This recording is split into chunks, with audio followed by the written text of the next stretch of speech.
Hey guys, welcome back to Medical Coding with Blue. It's finally Friday, so happy Friday! Today's just a real quick video, and I'm just kind of winging it because I was going to give you my coding tip of the week in video form, but I did not print out the paper in time. So anyway, I'll just do that on Monday. But just a quick update. I checked the HEMA website for information about conference today, and but they said that online form for registration was not available at that time. So be sure to check back Monday or so and see if they've updated the website for registration if you're interested in attending the AHIMA conference 2019 in September. It is a very dreary and rainy day, which is why my hair is falling. But whatever. What are you gonna do? So today's topic is about tailoring your education with your providers. So sometimes when you have the responsibility of doing education with your providers, it's easier if you are just doing a class and everybody can just come in at one time and you just present to everybody and then it's done. This isn't always a good thing because sometimes providers will not ask questions if they are in a room full of their peers. And it's easier for them if they are one-on-one. Now, there are some providers that they just don't care, and if they have a question, they're going to ask you anyway, and they don't care what anybody thinks. And that's fine, but not all providers are that way. So if you have a provider that's running into some issues, maybe with documentation, or maybe you think that they have questions, just kind of pull them aside and see if you can score up some time with them individually and do a one-on-one class with them. I have found that this is much more easier for some people. It is a lot less nerve-wracking because you don't have to be like, oh my gosh, I want to ask this question, but I don't know if it's going to sound like a good question or not. And of course, coders, we go through this too. I am one of those ones that if I do have a question, though, I'll be like, excuse me, hello, that's not clear to me. Can you explain? So, but like I said, not everybody's like that. So just something to consider when you are in a facility that if you've sent emails to this provider and it's not working, maybe try to do a one-on-one approach and see if that might help. Because sometimes if you can just talk to the person one-on-one and help them to understand what it is that we coders look for when we are coding their encounters. This way they can make sure that everything that they are doing is being documented properly.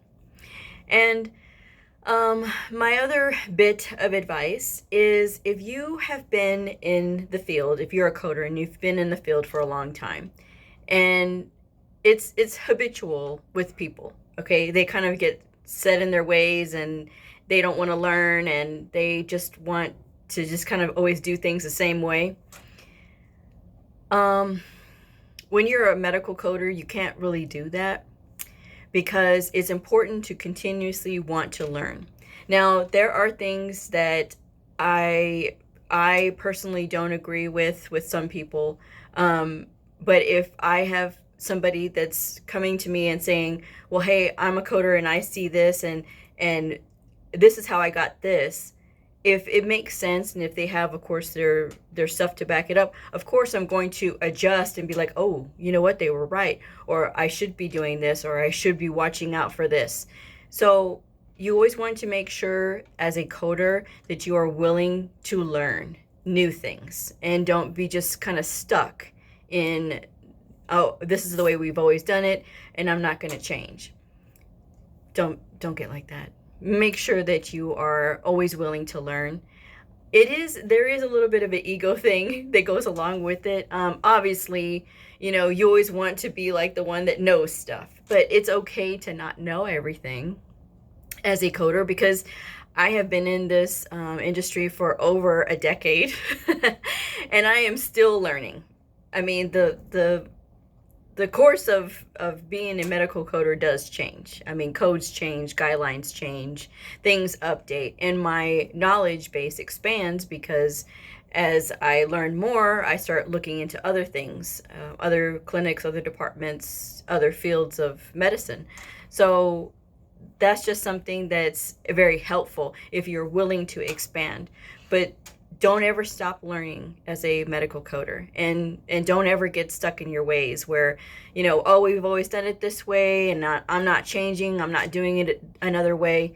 If you get exposed to a new provider and you're coding through their documentation and you see they do something different, investigate why they do those things, because like I said, not everybody knows everything, obviously, and the caliber of coder is always going to be different. I've heard in the past week a few providers say, why can't all you coders do the same thing? Ideally, we would, right? But that would be the ideal world where all the documentation was the same. Okay, so everybody's different. Not all providers are the same caliber either. Not all nurses are the same caliber. Same thing with coders. So some of us have a broader knowledge base and some of us don't. So it just depends on what specialty or what particular set of coding that we're doing.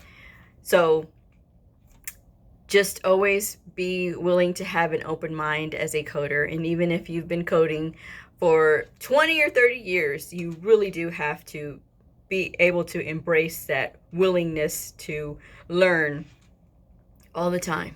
So, and I have, and the longer that I'm in this field, the more I know that is a true fact. And you know what they say, the one constant is change.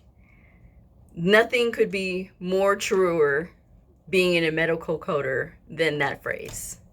The most constant thing is change. So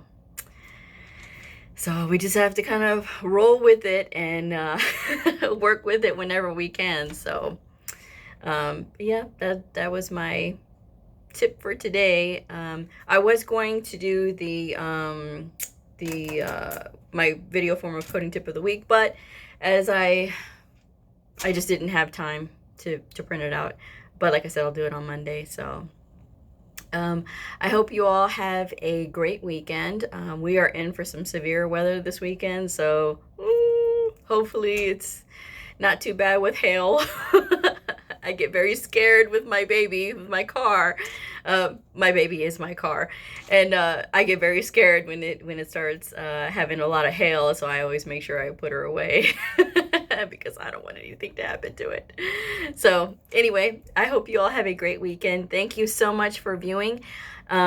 If you like the world of medical coding, if you are a student, if you are a medical coder, or if you are a provider and you are interested in this fascinating world as told by me, Blue the Coder, please feel free to like and subscribe. If you have any questions, please feel free to comment below and I will answer your questions here.